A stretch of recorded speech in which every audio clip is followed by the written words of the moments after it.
Assalamualaikum Umi. Waalaikumsalam. Perkenalkan saya Yetri Arfida, guru SMA Negeri 5 Mukomuko. Saya adalah mahasiswa PPG dalam jabatan di Universitas Bengkulu. Pada kesempatan hari ini mohon kesediaannya Umi untuk wawancara karena ada sedikit informasi yang mau kami tanyakan. Apakah Umi bersedia? Beberapa hari yang lalu kita sudah menanyakan dengan Umi juga mengenai apa saja penyebab masalah-masalah yang muncul di sekolah kita. Kira-kira menurut pendapat Umi, kemarin ada masalah yang berhubungan dengan motivasi belajar siswa yang mengantuk di kelas atau siswa yang merasa bosan di kelas sehingga mereka memilih untuk keluar kelas daripada mengikuti pembelajaran. Nah, kira-kira menurut Umi solusi terbaiknya itu seperti apa? Jadi untuk memotivasi siswa kita, tentu motivasi itu kan ada dari dua arah gitu ya, dari anaknya sendiri dan juga dari pihak sekolah, dari guru.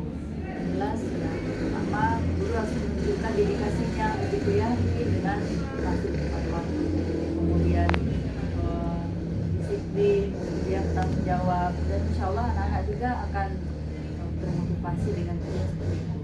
Kemudian satu lagi juga, guru harus pintar mengelola kelas, Iya, gitu betul. ya, penguasaan kelas. Kalau melihat anak itu sudah mulai bosan, gitu ya, maka kita perlu memberikan ice breaking atau apa sehingga mereka bisa bersemangat kembali dan konsentrasinya bisa kembali penuh seperti itu.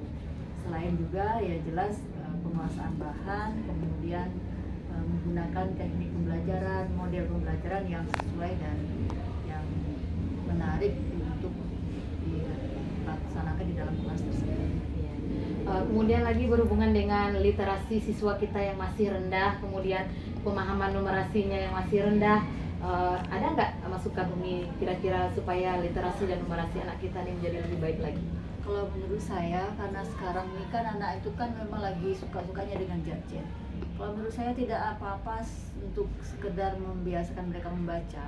Mereka kan nggak kurang ini dengan namanya buku begitu ya. Ya, bisa kita sebenarnya mengajak mereka membaca melalui HP-nya, melalui Android, melalui smartphone mereka begitu ya, bisa dengan e-book atau apa.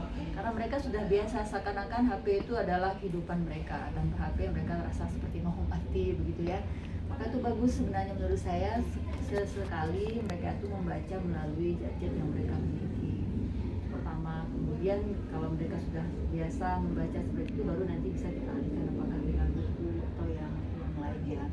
Karena literasi kan bukan hanya membaca pelajaran saja, bisa jadi literasi budaya, kemudian literasi Al-Quran, kemudian ada literasi yang lainnya, banyak jenis-jenis literasi. Kemudian kita lihat lagi bahwa siswa kita tuh kan susah sekali untuk fokus dengan pembelajaran diberikan guru tadi. Menurut Umi sebagai guru, kira-kira solusi agar siswa tuh fokus dengan pembelajaran yang kita berikan itu seperti apa? Siswa yang kita ajarkan itu kan apalagi jam pertama itu ya, mereka itu kan datang dengan membawa macam-macam gitu ya. Mungkin mereka membawa masalah, mungkin bisa sesuatu yang menyenangkan, bisa sesuatu yang tidak menyenangkan. Menurut saya tidak ada salahnya juga gitu ya, sebagai seorang guru apalagi di jam pertama itu memberikan kesempatan kepada anak apakah 5 menit atau 10 menit untuk mengungkapkan apa yang mereka bawa dari rumah tadi begitu ya.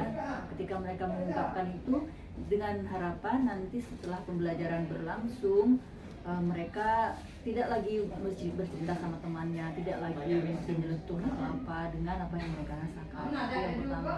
Kemudian agar mereka fokus juga, kita melihat dulu kemampuan awal mereka itu kayak mana.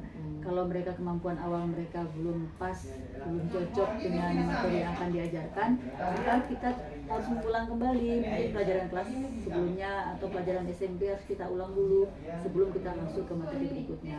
Karena kalau kemampuan awalnya kurang bagus, maka untuk masuk ke materi yang baru itu nggak nyambung begitu, sehingga mereka jadi tidak termotivasi.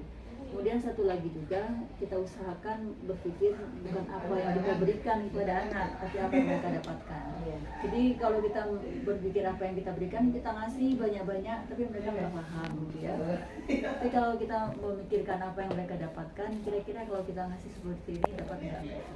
Ya, maka kalau bisa setiap selesai pembelajaran kita harus tanya apa yang kalian dapatkan dari pembelajaran ini, begitu ya. Kalau mereka masih merasakan tidak mendapatkan apa-apa, bisa jadi padahal kita udah ngasih banyak gitu ya, materi udah penuh kita kasih, ternyata nggak nyambung. Nah itu yang berikutnya. Kemudian mengenai relasi kita dengan orang tua tadi ini, sangat minim orang tua itu mau berperan aktif di sekolah, bahkan ketika dipanggil pun di sekolah mereka sulit sekali untuk datang.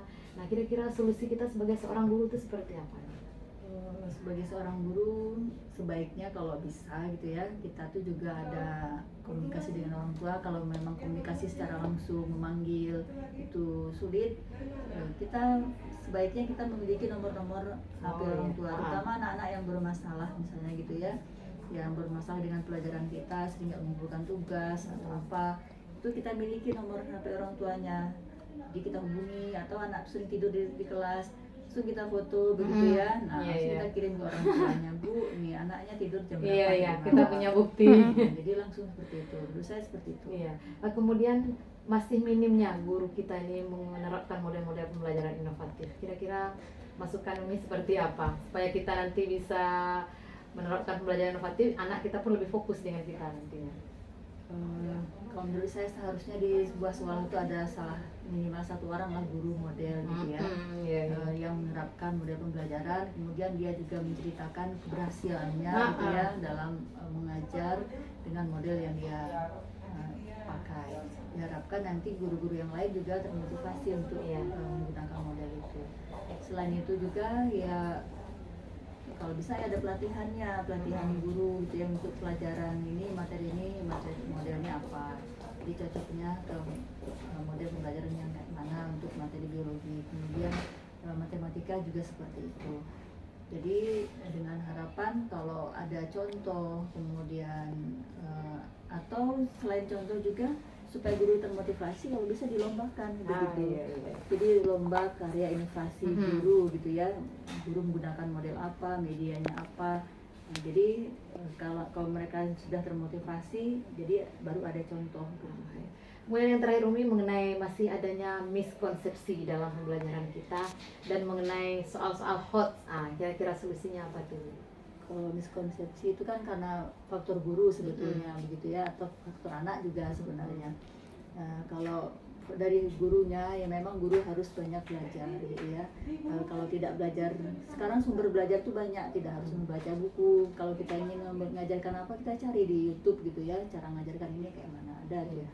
Kemudian bisa juga dengan bertanya dengan sesama guru mata pelajaran, kalau bisa diaktifkan lagi. Dulu ada yang namanya MGMP, begitu diaktifkan lagi.